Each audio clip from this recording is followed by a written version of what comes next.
two deep dives generated by Google Notebook LM on my two posts concerning Beethoven's string quartets. Here is the first one. All right, so today we're diving into something pretty amazing. Some really special music, actually. Oh, yeah. We're talking about Ludwig van Beethoven. Of course. But specifically, we're going to be looking at the serene and reflective parts of his string quartets. Okay, cool. And all this is based on this awesome YouTube channel by Kai-Fong Lee.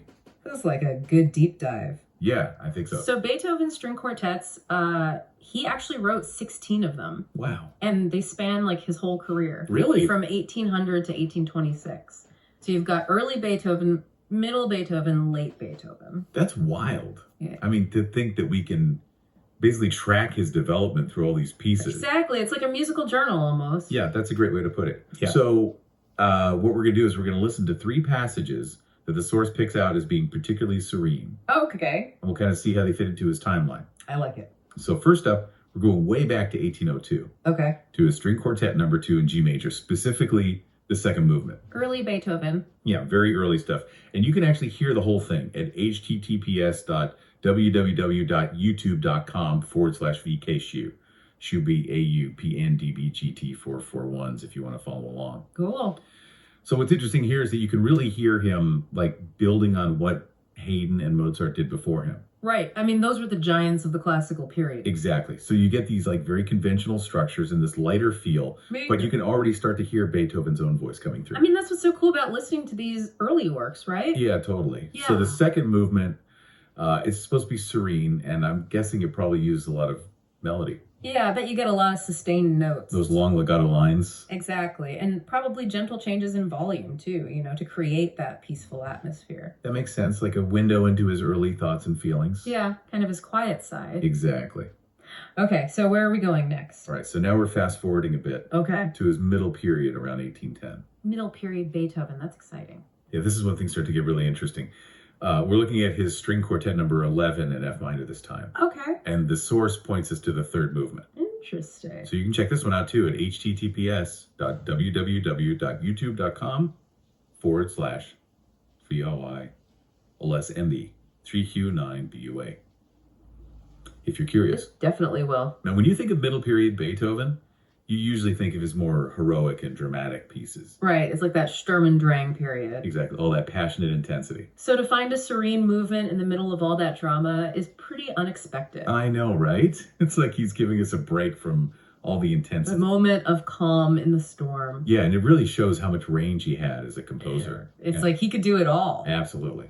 All right, I'm ready for the final piece. Okay, so for the last one, we're going all the way to his late period. Wow, late Beethoven. Let's hear it. This is 1826, just a year before he passed away. That's incredible. We're looking at string quartet number 14 in C sharp minor, the fourth movement. Yeah, this one's super powerful. Actually, there's this story about Franz Schubert.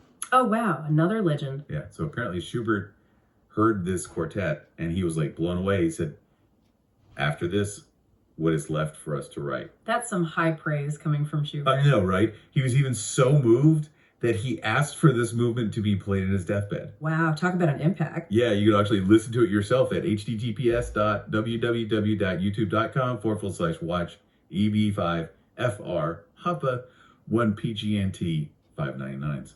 It's pretty amazing. I'm adding that to my list. So the late quartets, they're considered some of Beethoven's most profound work, really forward-thinking. Yeah, they're full of these complex harmonies and they get really personal and emotional. And for Schubert to be so moved by this one movement, which again is described as serene and reflective. It's pretty telling. Totally. It's like it touched him on a deep level, maybe even a spiritual one. I can see that. And what's crazy is that even at the end of his life, Beethoven was still pushing the boundaries of music. Yeah, finding new ways to express himself. It's really incredible. So to recap, we just heard 3 serene passages from different points in Beethoven's life. Yeah, from early to middle to late. We heard him exploring calm in his early work. Then we heard a moment of peace in the middle of all this dramatic intensity. And then finally, this really profound piece that had a huge impact on another composer. And what ties it all together is this feeling of serenity that runs through all of his work. That's right. Even though his music changed and evolved over time, this capacity for a quiet reflection it's always there. The constant thread. Exactly. Hmm. And it makes you wonder, how does one composer manage to evoke that same feeling across so many years? Right. And then to see how deeply Schubert was affected by it. It really shows you the power of music. It really does. Like, it transcends time and it can still touch us centuries later. It's universal language. So that's something to think about. How can music be so powerful? A great question to ponder. Thanks for joining us on this deep dive. It's been a pleasure. Until next time. Here is the second deep dive. All right, so you know how this works. We're all about getting to the good stuff quickly. That's right. No time wasted. And today we're really diving deep into some really cool passages in Beethoven's string quartets. Yeah, we're talking specifically about, like, you know, some of the more joyful, lighter moments in his music. Exactly. And we've got these snippets, these clips that were curated by Kai Fong Lee on YouTube. I think you did a great job picking them out. Oh, yeah, I agree. Yeah, and the idea is to kind of explore how that lightheartedness, you know, kind of evolves throughout his different periods, you know, early, middle, late. Mm-hmm. So first up, let's go way back to Beethoven's early period, Okay. like around 1802. Yeah. We're listening to the third movement of his string quartet number 2 in G major. Okay. Now, you know, in music G major, it's often associated with like brightness and optimism. Yeah, for sure. So when you listen to this, what kind of jumps out at you as conveying that lighthearted feeling in this early work of his? Well, you know, one of the things that's really striking is how Beethoven uses these very, like, clear melodies that are almost like singing, you know? Yeah. And they're driven by this really energetic rhythm. You know, Yeah. it's buoyant, it's almost dance-like, I know. and you can definitely hear the influence of, you know, the classical elegance of the time, Mm-hmm. but it's infused with this kind of youthful, you know, vitality that's just so distinctly Beethoven. Right, yeah, that rhythmic energy it just grabs you. Yeah, totally. Okay, so now let's fast forward a little bit to 1810. Okay. This is Beethoven's middle period. Mm-hmm. We're going to listen to the third movement of his string quartet number 11 in F minor. All right. Now, F minor tends to be associated with, you know, more dramatic and kind of passionate emotion. Yeah, a bit more intense. Exactly. Yeah. So how does that lightheartedness in this piece compare to what we heard in that earlier one? That's a great question. What's different? I think it's interesting because, you know, if you think about Beethoven's middle period, even when he's writing lighter music, it often has this edge to it. It's like this undercurrent of drama, you know? Yeah. So even in these playful moments, you might hear these sudden shifts in dynamics, like going from really soft to really loud, really unexpectedly. Oh, yeah. And he uses some more complex harmonies in this piece, which I think gives that lightheartedness a bit more, well, you know. More spice. Yeah, more spice, exactly. It's not quite that straightforward joy that we heard in the earlier work. Right, yeah, I see what you mean. It's like there's layers to it. Yeah, exactly. Okay, and now for our final excerpt. All right. This one's really special. This is the very end of Beethoven's string quartet number 16 in F major. Okay. And this was written in 1826, like just a year before he died. Wow.